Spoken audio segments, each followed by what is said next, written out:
Oh, I know that sound. It's time for the Beer News Report. Hi, and welcome to the Beer News Report. Cheers.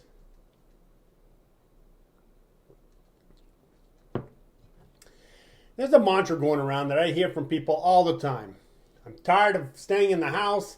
I'm tired of social distancing. I'm tired of the bad news. So I decided to make this show about the good things of COVID-19. Of course, I'm going to spend a couple minutes in the beginning outlining the bad things just to make sure you're at the bottom of your depression before I raise you up for all the good things. So let's do this. Cheers.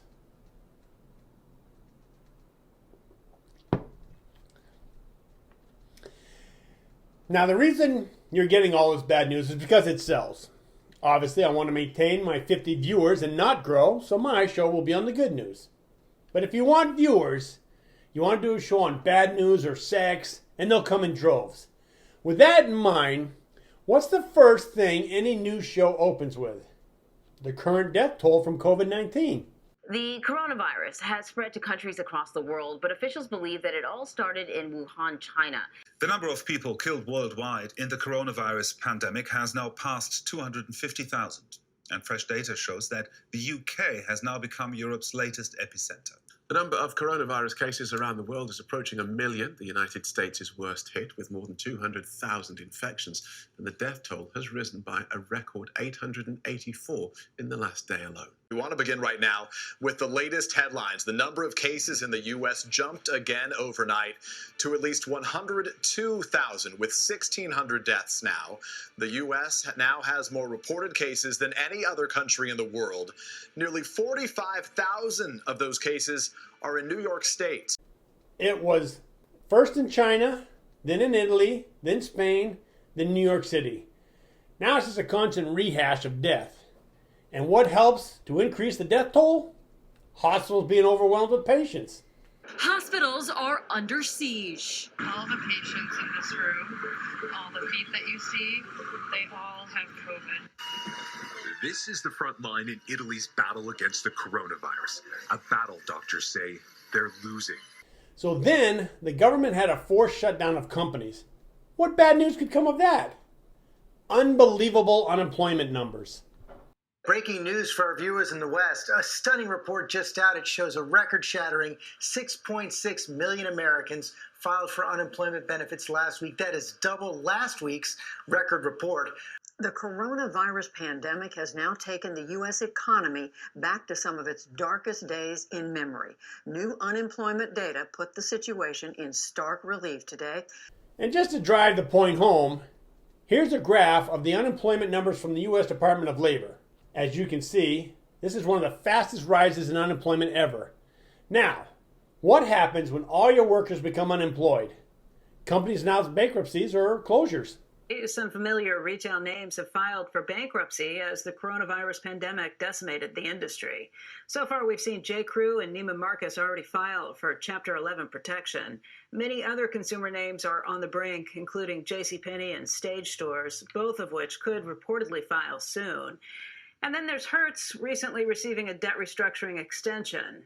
Flybe was rescued from near collapse in January. Now, cancellations and low demand following the outbreak have pushed it over the edge. 2,000 jobs are at immediate risk, with other workers in airports and supply chains also in danger.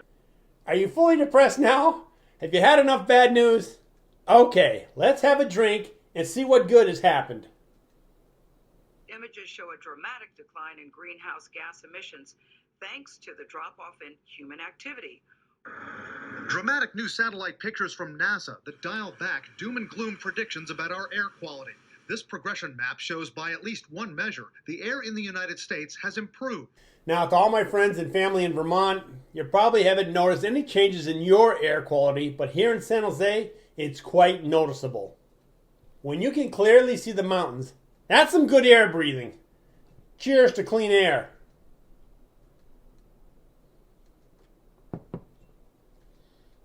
Now, according to the internet, 2.6 billion tons of carbon dioxide has not been added to the atmosphere. Now, I know that sounds like a lot, but you'll find that over 38.2 billion tons of CO2 get added every year. But hey, it's a start. It's almost 10%. Now, what's one of the causes of all that CO2 going into the air? It's cars. But since you don't have to go to work, there's a lot less traffic on the highways. Now, if no one is going to work and there's hardly any cars on the highway, what's that going to do to the price of gas? It's going to go down. You can see why I didn't make this a trivia show. It'd be way too easy. Cheers. Now take a look at this chart on the price of crude oil. Can the fact that you're not driving your car and everyone else isn't driving their car really affect the price of oil that much? Well, no, there's other factors. The main one being Saudi Arabia getting into an oil price war with Russia. Now, when OPEC got together and they agreed to cut oil production to raise the price of oil, Russia said, yeah, you guys should do that because Russia is hurting for money. Their economy's in the toilet. But then Saudi Arabia caught wind of this and slashed the price of oil to teach them a lesson. It looks like the opposite of our unemployment chart. Now, this can't last long because these prices, nobody, including Saudi Arabia, can make money producing oil.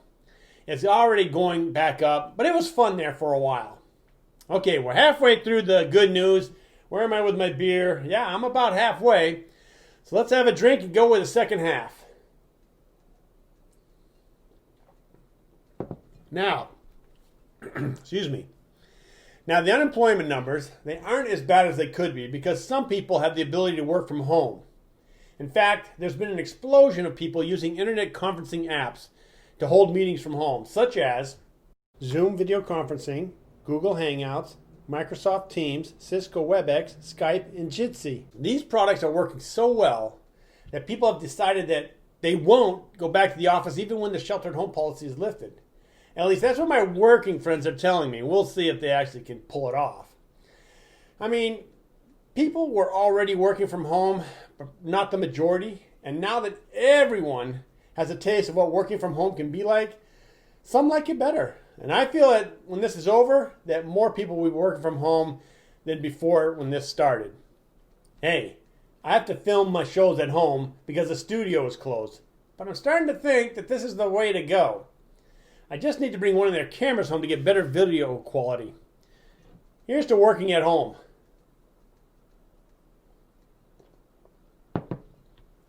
Now, besides new products coming out because of the COVID virus, it has us locked down, there have been new jobs opening up too.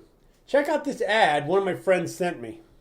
I can hear my friends and family back home in Vermont probably saying, that can't be real. Why would you need that? Well, out here we have this store called Costco. I know you have it in Vermont. I take my parents there all the time. But out here, the lines wrap around the building. I mean, it's crazy. And they have markers on the floor that mark you 6 feet apart, and they have people along the lines making sure that you follow those guidelines. And then when you go in the store, they have this person with a megaphone, and they have a mic like this. The megaphone's tied to their side, and they're talking on it saying, don't bunch up, don't stop and talk with everyone, keep moving. They don't want you to stop because obviously it'll spread the pandemic, the COVID. So there's tons of new opportunities that always pop up when a crisis is upon us. And I had mentioned this back in my COVID show, my first COVID show back in March 31st. Anyways, I try to stay active in my neighborhood. And one of the ways I do this is nextdoor.com. And nextdoor.com is sort of like Facebook, but only for your neighborhood. And no one else. Unless you can specify that you want the surrounding neighborhoods to also see your messages. But the reason I bring this up is because they have this new feature called a help map. Now, as you can see, the yellow highlighted area is my neighborhood, and all the green dots are helpers in the neighborhood, and at the top is mine. So if anyone in the neighborhood needs a helping hand, they can reach out to me. So in a way, the COVID virus is bringing our neighborhood closer together and connecting me with neighbors I otherwise wouldn't have met. It's an opportunity from a crisis. Cheers to meeting and helping new people.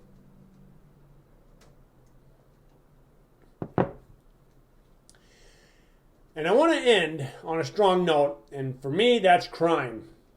Because people are staying at home and shops are closed, crime has gone down dramatically.